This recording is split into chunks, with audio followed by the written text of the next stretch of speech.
El episodio que estás por escuchar es una producción original de estudiantes del profesorado en Biología de la Facultad de Ciencias Exactas, Físicas y Naturales de la Universidad Nacional de Córdoba.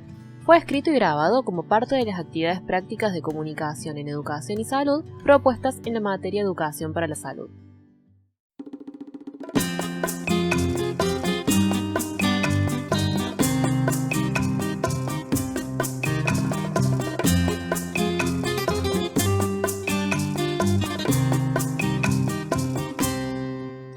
Stalkeo al dengue, en busca de nuevas miradas, es un ciclo de podcast que recupera las voces de investigadores en ciencia abordando una problemática compleja de salud socioambiental, el dengue. Buscamos compartir saberes desde el enfoque Una sola salud.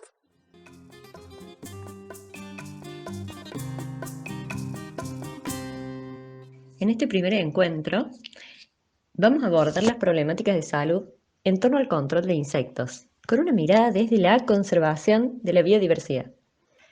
Para ello, en esta primera entrevista del miniciclo que nos convoca, tenemos el agrado de presentar a Georgina Nicolino, que nos va a contar un poco sobre su mirada sobre el control de insectos. ¿Cómo estás, Georgina? Es un gusto, la verdad, tenerte acá con nosotras.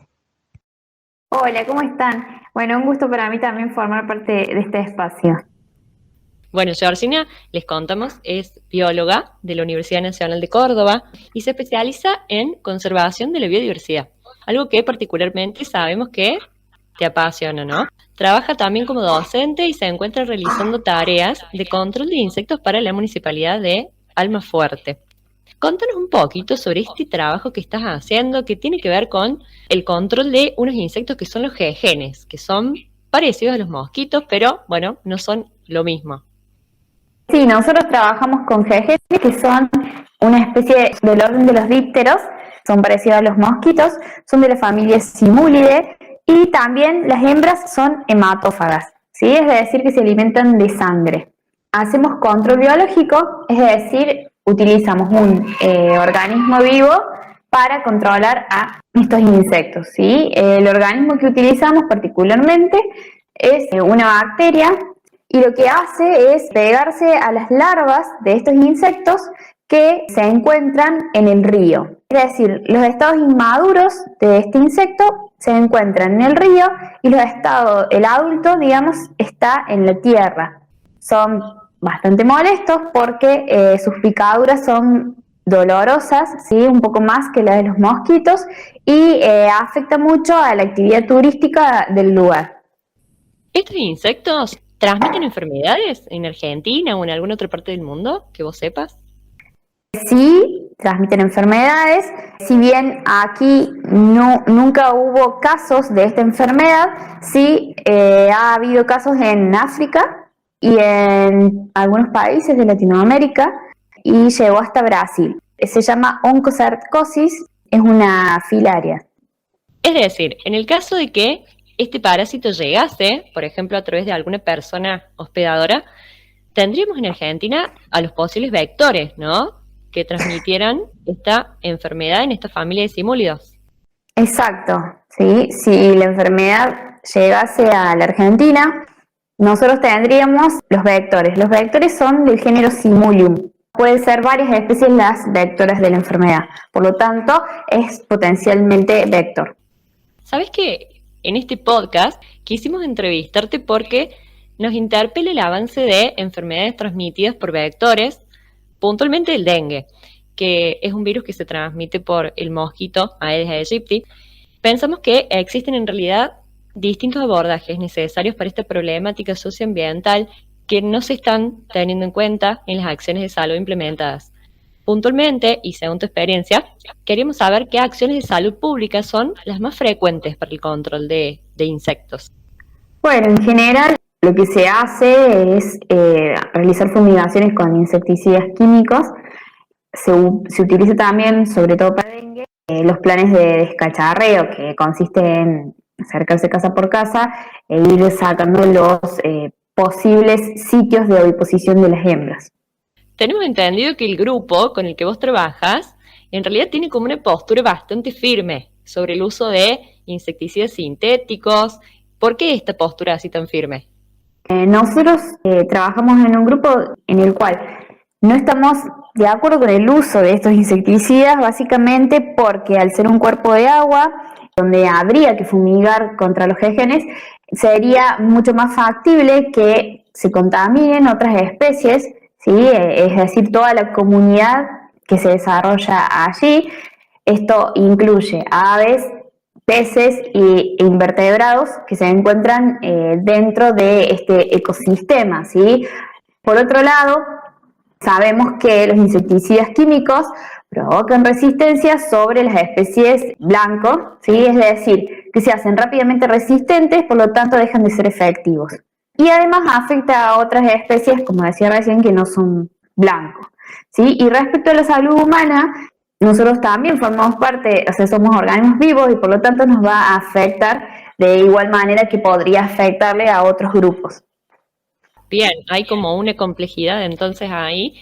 ¿Y qué sucede? Se me ocurre a mí con una práctica que es muy extendida, que es esto de fumigar el calendario, ¿no? Esto de aplicar pesticidas cada cierto tiempo sin tener en realidad datos fehacientes, ni siquiera quizás sobre la presencia o, bueno, la abundancia de insectos que se quieren controlar. En general es tradicional fumigar con insecticidas químicos sin tener presente cuál es el umbral o sin tener presente si la plaga está o no. Por lo tanto, no se toman muestras de la presencia o ausencia de esta plaga y se fumiga sin saber, sin tener conocimiento, digamos. Estoy pensando que quizás hasta en términos económicos, esto que nos estás contando, puede resultar incluso conveniente para los municipios realizar tomas de muestras periódicas para conocer el comportamiento de estas poblaciones. Y eso es algo que, no sé, vos sabrás un poquito más, pero me parece que no se hace mucho, ¿no? No se hacen muestreos de organismos, sino que se fumiga sin tener en cuenta el número de la población, ¿sí? Lo que nosotros hacemos, particularmente con los jejenes, es esto, es realizar muestreos regularmente, sistemáticamente, cada una semana, luego de aplicar la herbicida, para ver si dio resultado o no, ¿sí? O sea, en principio hicimos un muestreo inicial para ver si estaba presente la larva. Cuando los encontramos, aplicamos los herbicidas biológicos, ¿sí? Que es Bacillus thuringiensis y israelensis, que se pega a larvas de jejenes y de algunos mosquitos. Entonces, luego de hacer esta aplicación, vemos si fue eficiente o no, para ver si hay que seguir aplicando o no, ¿sí? Esto hace que no se inviertan recursos sin necesidad, digamos. En torno a esto también me quedo pensando sobre la percepción de la población en torno a esto de las fumigaciones, porque a mí se me hace por ahí que en general la población es como que requiere, ¿no? Demanda esto de que se siga fumigando y que cada determinado tiempo se realicen fumigaciones. Se escucha esto de hace tiempo o hace algunos días que por mi casa no pasan a fumigar y es como una demanda común. Sí, en general la gente está acostumbrada a esto de decir, bueno, que pasen a fumigar como, o sea, sin medir las consecuencias que puede llegar a tener esto, ni en su salud, ni en la salud del resto de las especies, ¿sí? En general la gente lo único que busca es no ser molestada por estos insectos, que sí causan bastantes molestias, pero lo que más interesa en ese caso es la fumigación sin tener en cuenta lo que puede provocar en su salud. Vos mencionaste hasta ahora entonces muchas razones para que nos cuestionemos, ¿no? Mínimamente el uso de pesticidas sintéticos, particularmente en tu experiencia con el control de jejenes, mencionaste el control biológico, en el cual utilizan, por ejemplo, una bacteria, que sería como mucho más específica, en atacar a la especie blanco, que se dice, ¿no? Que es esta especie a la cual queremos controlar. Y para el control de los mosquitos también me quedo pensando en el avance del dengue puntualmente, si conoces algunas alternativas que haya. Sí, en la actualidad acá en Almafuerte se está probando unas trampas de ovipostura que lo que hacen es atraer a las hembras para que vayan a depositar sus huevos en esas trampas, luego comprobar la presencia ¿sí? De estas larvas y evitar que esas larvas se transformen en adultos y que causen estas molestias, ¿sí? Es una manera de controlar la generación de nuevos individuos. En base a esto que nos decís, ¿no? Y ponderando un poco en esta comparación, ¿por qué crees que siempre terminamos con las mismas acciones, ¿no? Y cayendo siempre en fumigar con insecticidas sintéticos?